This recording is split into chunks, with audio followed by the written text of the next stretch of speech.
Muy buenas noches, alumnos de Ética y Valores 1 del sistema USEM virtual. Espero que se encuentren muy bien. Mi nombre es Luis Silva. Ya hemos podido tener contacto a través de la revisión de algunas tareas. Esta noche vamos a hablar acerca de un tema que a todos nos debe interesar, dado que al vivir en una sociedad necesitamos saber qué es lo que tenemos que hacer dentro de ella, qué es lo que podemos esperar dentro de ella. El tema de hoy se llama el hombre como ser social, y los tópicos que vamos a abordar son derechos, obligación y obstáculos de la democracia. Entonces, si me permiten, vamos a dar inicio a esta clase sincrónica a fin de dar cometido a nuestra reunión de esta noche. Para poder hablar del hombre como un ser social, debemos hablar del entorno donde se desarrolla. Sabemos que el ser humano, para poderse organizar, requiere de ciertas disposiciones, ciertas leyes, ciertas normas, incluso cierta organización que le permita moverse, tomar decisiones, desarrollarse como persona. Uno de estos sistemas es la democracia. ¿Pero qué es la democracia? La democracia es un sistema de gobierno en donde el ser humano, junto con otros individuos semejantes a él, se organizan de tal manera que pueden tomar decisiones para el bien común y respetar acuerdos. Aristóteles dice que el hombre no puede vivir solo. Todos nosotros siempre hemos buscado tener amigos, pertenecemos a una familia, compartimos alimentos con esa familia, somos parte de una comunidad de vecinos, somos parte de una comunidad de estudiantes en una escuela, o formamos parte de un equipo de fútbol, de básquetbol, de voleibol. Siempre estamos buscando a alguien con quien compartir nuestra propia experiencia. Si Aristóteles dice que el hombre no puede vivir solo, es porque requiere de una comunidad, de una sociedad para poder tener, por un lado, identidad, cultura y un ambiente propicio para desarrollarse como individuo. La sociedad, para que funcione adecuadamente, entonces requiere de un orden y de una autoridad que cumpla y haga cumplir los acuerdos tomados en su conjunto. La democracia, entonces, es un sistema, no es un estilo de vida, no es un modo de vida, es un sistema en donde todos necesitamos de todos y compartimos esta manera de ser con otras personas que también tienen necesidades, tienen manera de ser y tienen un proyecto común o particular para salir adelante. Por lo tanto, una de esas formas de convivencia que dan sentido a la sociedad es la democracia. La democracia está compuesta de dos términos griegos: demos, que significa pueblo, y kratos, que significa gobierno. Por consiguiente, podemos afirmar que la democracia es el gobierno del pueblo o por el pueblo. Alguna otra nación del globo terráqueo dice para el pueblo. La democracia, por lo tanto, es el conglomerado, el conjunto de personas que se reúnen para vivir armónicamente bajo ciertos acuerdos. Y esos acuerdos se traducen en leyes, normas, disposiciones que se deben respetar, que se han tomado en consenso. En la historia de la democracia podemos encontrar dos tipos de ella. La primitiva, que era por asamblea, democracia directa, y por representación. Veamos en qué consiste cada una de ellas. La democracia por asamblea o directa se practicó en algunas ciudades-estado de la antigua Grecia. No todas las ciudades griegas eran democráticas. Algunas eran aristócratas, otras se asemejaban mucho a los estados totalitarios. entonces algunas de ellas se practicaba este estilo de gobernar. Se llamaba asamblea o representación directa porque eran los mismos ciudadanos los que participaban en la toma de decisiones. ¿Quiénes participaban aquí? Los hombres libres. ¿Quiénes eran los hombres libres? Los que habían alcanzado la mayoría de edad y el estatus del ciudadano, que eran los que tenían la posibilidad de enfrentarse y presentarse en un senado para hablar sobre sus necesidades, hablar sobre la disposición de leyes acordes a sus necesidades y por lo tanto tomar decisiones en conjunto. Pero todo crece, las familias crecen, las ciudades crecen, y a partir del siglo XVIII surge la idea de democracia representativa debido a esta enorme dimensión en la que surgen las ciudades y en los estados modernos. Por lo tanto, fue necesario que la democracia representara a un grupo o grupos de personas y que depositaran su confianza en una sola para que ella los representase a su vez en una asamblea de representantes o de senado o de diputados. Así se fue constituyendo cierta estructura política que atendía y atiende a las necesidades de la población. En un principio la democracia atendía las necesidades de ciertas clases privilegiadas que eran los que realmente gobernaban. Las clases superiores no tenían participación, entonces en muchos casos no se hacía. Sin embargo, cuando hablamos de participación ciudadana, estamos hablando de toda una nación. La democracia no es nada más para unos cuantos ni para unos privilegiados. De ahí que la democracia empezó a tomarse como la idea en donde todos participan de los bienes que genera el Estado, la nación, y que estos no pueden ser nada más exclusivos para los humanos. Por lo tanto, la idea de democracia fue abriéndose poco a poco y atendió también a las necesidades de los grupos vulnerables, con el propósito de que toda la población tenga las mismas oportunidades. La democracia, así como las leyes que rigen la naturaleza, parten de ciertos presupuestos como los cuerpos caen, el agua y el sonido y la luz se dispersan en ondas, se comunican en ondas. La democracia también tiene que tener ciertas reglas. No podemos hablar de que la democracia tiene leyes naturales, tiene principios que se deducen de la convivencia, que por lo tanto tiene un carácter, un tono diferente para hablar de ello.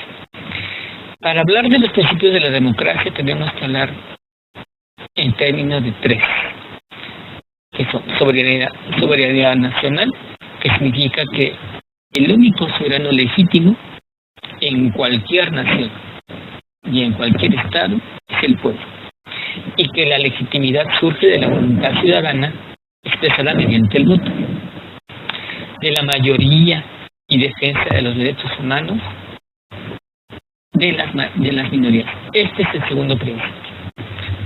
Toda minoría también tiene derechos humanos, también tiene derechos. Y esto significa que todos los ciudadanos, sin importar su clase, raza, color de piel, creencia o afiliación política, se le puede negar algo. Todos tenemos los mismos derechos. Ante ello, el criterio que guía las decisiones políticas es de la mayoría.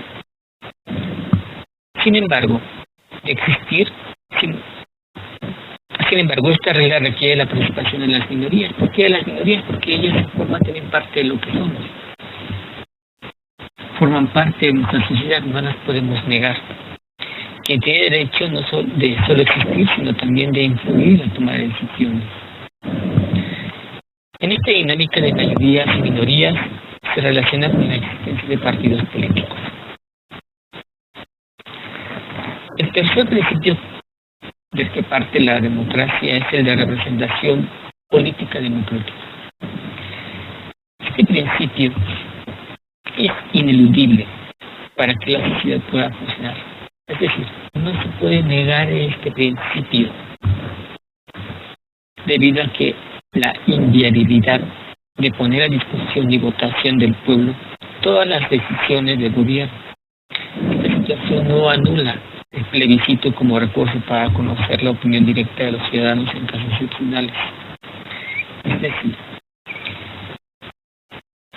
que la representación del pueblo es para poner en discusión sus necesidades, y esta tiene validez a partir de los votos que se emiten para elegir a un o a otro representante, y por lo tanto la forma en que quiere tener su gobierno. La observancia de estos principios debería tener como consecuencia una convivencia sana entre todos los integrantes de una sociedad. Una democracia ideal debería tener los siguientes rasgos: una participación efectiva, pues los miembros del pueblo tienen la oportunidad de dar a conocer sus opiniones. Todos tenemos el derecho de hablar y de ser escuchados. En ocasiones, mi opinión coincide con la de otros tantos. Por eso es importante la asociación, el grupo de personas que buscan los mismos ideales, que buscan las mismas, el mismo bienestar, cubrir las mismas necesidades. De ahí que otro de los derechos que tenga el ciudadano en la actualidad es la libre asociación.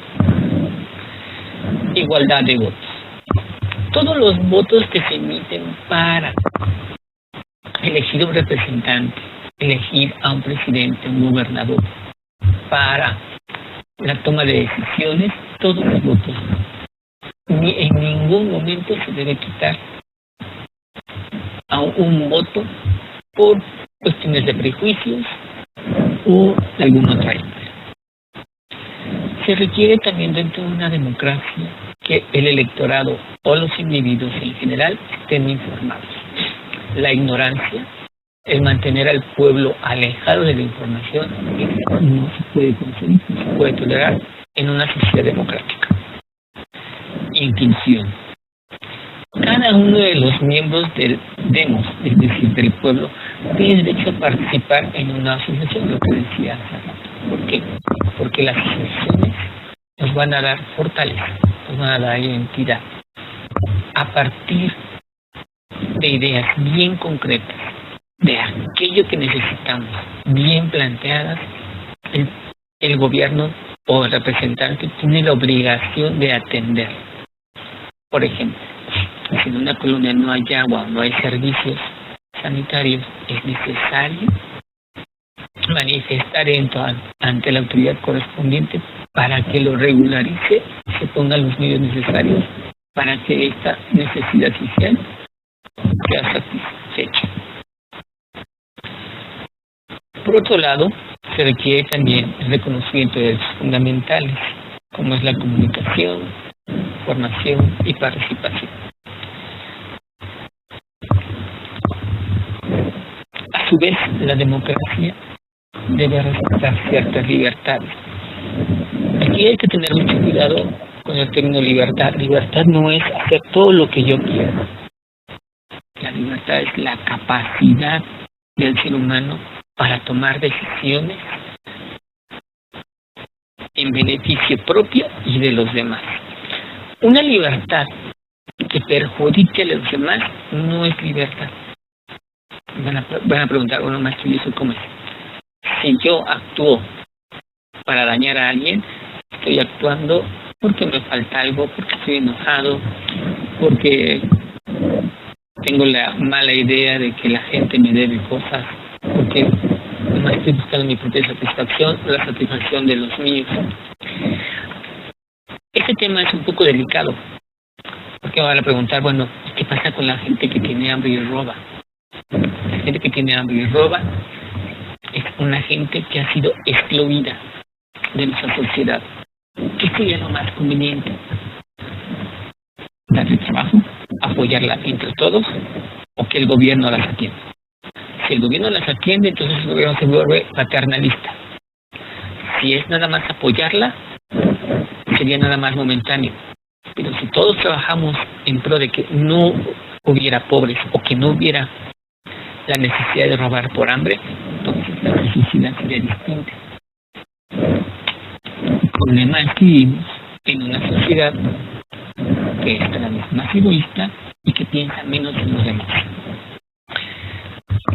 Por lo tanto, las libertades que debe respaldar todas las democracias: elecciones libres, libertad de expresión, libertad de que yo pueda decir lo que yo pienso. A lo mejor mis ideas no comulgan con los demás, pero tengo el derecho de poderlas expresar. Es el derecho a tener fuentes de información, cualquiera que ésta sea. Puedo equivocarme en elegir la fuente de información, pero eso a su vez me va a dar criterios a mí para poder madurar como persona. Las personas no maduran por los éxitos, maduran por sus fracasos. Y muchas veces una sociedad democrática, para que sea madura, tiene que fracasar mucho para que aprenda la lección. Finalmente, también la libertad de asociación, que ella he venido reiterando constantemente. Nosotros vivimos en un mundo de legalidad, es decir, en una estructura social compuesta de leyes, de normas, de disposiciones. ¿Qué pasa si voy manejando y no respeto el alto? O ¿qué pasa si yo voy manejando y otro conductor diferente a mí no respeta el alto? ¿Quién puede ser perjudicado? ¿Qué puede pasar si yo trabajo durante una jornada de tiempo y no se me paga? ¿Qué pasa si durante un tiempo yo estoy pagando mis servicios de agua o de teléfono y no tengo tales servicios? La legalidad, la cultura de la legalidad, lo que nos permite es obedecer las disposiciones sociales para que cada uno tenga lo que merece. Es decir, si yo pago impuestos, lo justo es que haya alumbrado público en la calle. Si yo respeto los señalamientos de tránsito, lo justo es que haya alguien que respete los semáforos para que no haya accidentes. Y por lo tanto tiene que haber una autoridad que sancione a quienes se pasan el alto porque pueden provocar alguna muerte o algún daño irreparable. Lo contrario a la cultura de la legalidad es una cultura de ilegalidad. Las leyes se hicieron para obedecer, se hicieron para hacernos libres. Y por lo tanto nos pueden decir, bueno, ¿y cómo es eso de hacernos libres?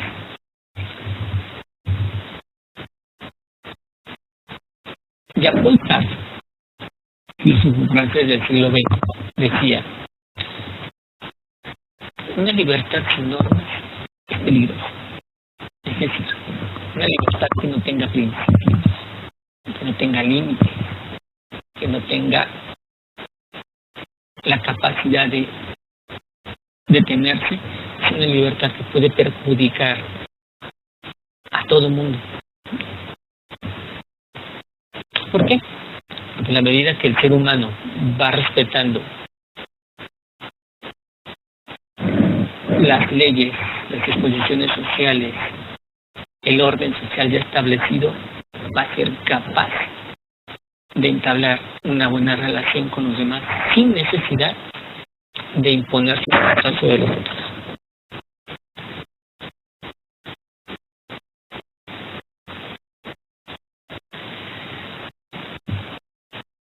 ¿Qué es lo que puede provocar una cultura de ilegalidad? En primer lugar, que haya desigualdad en la distribución de recursos. Actualmente vivimos en una economía de mercado en donde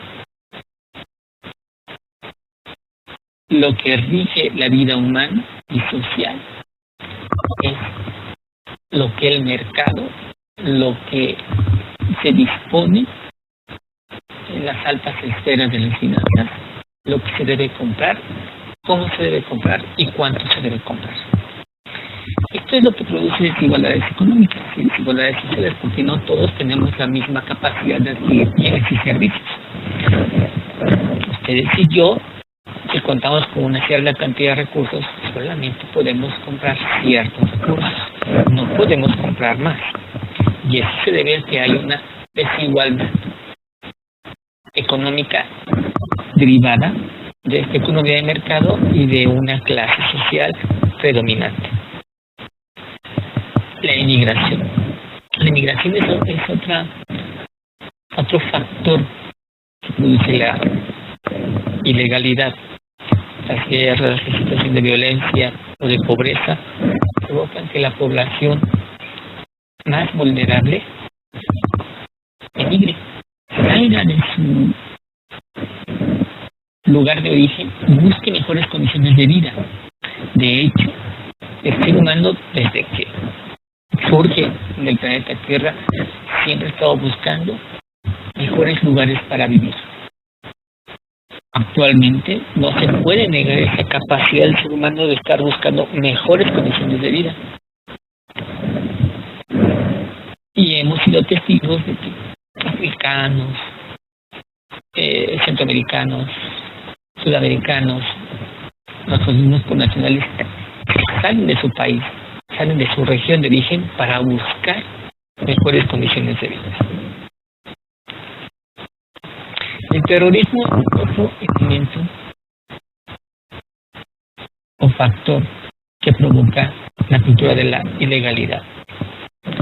En nuestro país no hemos vivido situaciones de terrorismo, pero sí hemos vivido situaciones de muchísima violencia. Tanta violencia que acostumbramos a que haya un México violento en el lenguaje, a la hora de manejar. No sabemos respetar, no sabemos saludar, no sabemos decir buenos días, no sabemos decir buenas noches, no sabemos pedir las cosas de favor, somos muy atrabancados. Eso no es terrorismo, pero es una manera de manifestar violencia. Lo que hace el terrorismo es buscar confusión, buscar miedo. Y lo que hace una cultura de violencia es generar poco respeto o nulo respeto en una sociedad que intenta moverse ordenadamente. La violencia que busca el poder sobre el poder mismo para someter a los demás, creyendo que yo tengo el derecho de hacer eso. La corrupción. La corrupción es otro factor provocado que provoca ilegalidad. Es un mal que se produce a nivel individual y social y se debe a que hay un egoísmo creciente. Yo busco mi propio bienestar, no me importa si los demás son afectados o no. En ocasiones se puede llegar a pensar que las situaciones de pobreza son un pretexto para cometer ilícitos. No debe ser así. También vemos la parte contraria. Los que tienen más dinero pareciera que necesitan tener más y más, que acumulan más y más. Es el caso de gobernadores, de servidores públicos que no piensan en los demás, sino piensan en ellos mismos. También esto puede pasar en la iniciativa privada, en empresas que nada más buscan el propio bienestar, sin el bienestar de los trabajadores, que son quienes realmente son los que producen la riqueza. Conclusiones. La democracia no es un acto mágico en el que se elige a una persona o a un grupo de individuos y que por su sola presencia los problemas se resuelven. En nuestra sociedad pareciera que hay varios mesías que dicen que cuando ellos lleguen al poder, todos los problemas se van a acabar. Eso es falso. No puede ser posible. Hay una enorme cantidad de factores sociales, económicos, históricos, que van a impedir que las soluciones se den de la noche a la mañana. También debemos de considerar que la democracia, para que funcione, depende de la participación de todos los ciudadanos. Y depende también de mis actos. No depende nada más de que alguien llegue y ya todo se resuelva. Yo tengo que trabajar para que la democracia funcione. Yo debo actuar para que la democracia funcione. Yo debo hacer algo para que la democracia funcione. También debemos evitar una cultura de privilegios. Servidores públicos, empresarios, que nada más buscan su propio bienestar, están atentando contra la democracia.